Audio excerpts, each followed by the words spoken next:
This man was executed on March 7, 2025, after being convicted of taking the lives of his ex-girlfriend's parents in 2001. His execution was carried out by firing squad, a method that had not been used in the United States for 15 years. In this video, we will explore his crime, his last meal, his final words, and the details of his execution. Brad Sigmon and Rebecca Barber had been in a 3-year relationship and lived together, but in early 2001, she ended things and moved in with her parents. Sigmon, obsessed, began stalking her and insisting they get back together.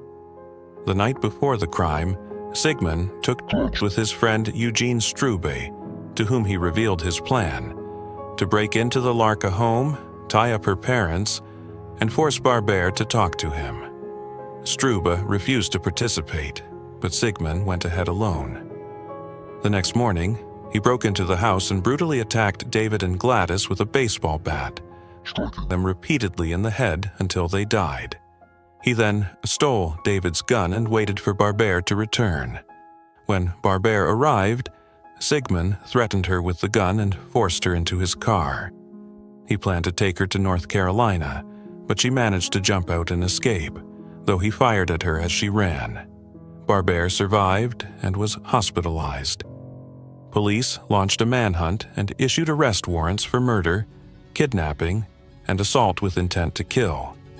Sigmon was on the run for 11 days until he was captured in Gatlinburg, Tennessee, and extradited to South Carolina. Brad Sigmon's trial began on July 18, 2002 in South Carolina. From the first day, the prosecution presented overwhelming evidence against him, including the baseball bat used to take the lives of David and Gladys Lark.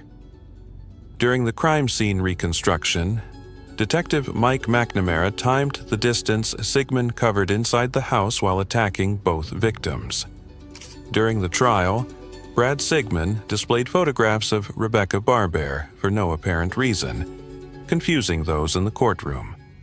During sentencing, Cheryl Tomberlin, Sigmon's ex-wife, testified about the domestic violence she endured during their marriage, reinforcing his violent history.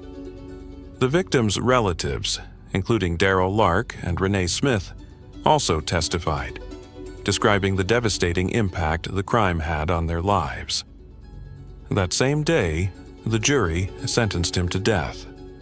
As the decision was read, his mother, Virginia Wooten, broke down in tears, while Rebecca Barber watched in silence.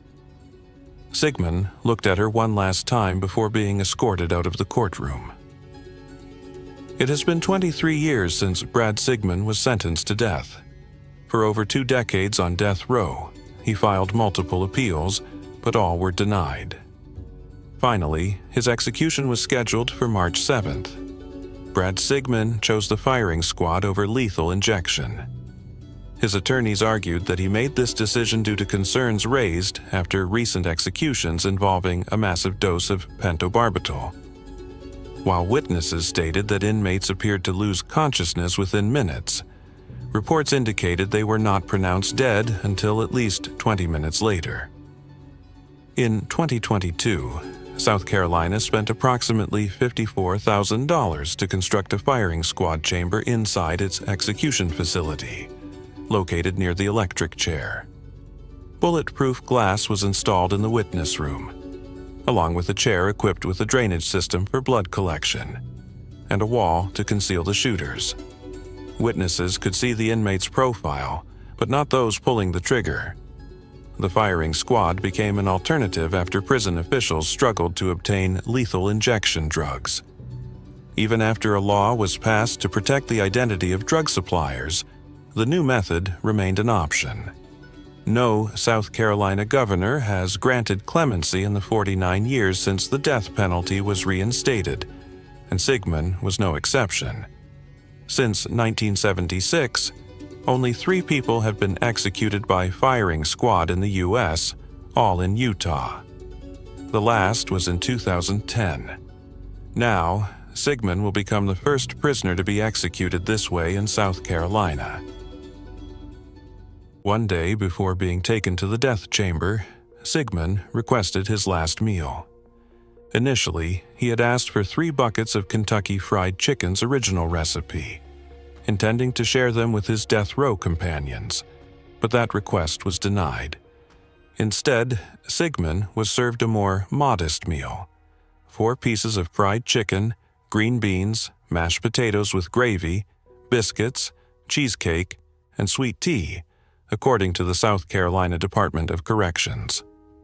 On March 7, 2025, Brad Sigmon was executed in South Carolina by firing squad, a method not used in the United States for the past 15 years.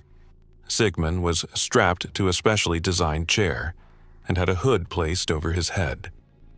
3 prison staff volunteers aimed their rifles at his heart, and, at the director's command, each of them fired live ammunition. According to witnesses, the bullets struck Sigmon's chest, right above the heart. It was instantaneous, the witnesses commented. When the shots were fired, it was very loud, very chilling. I think, at that moment, everyone in the room flinched.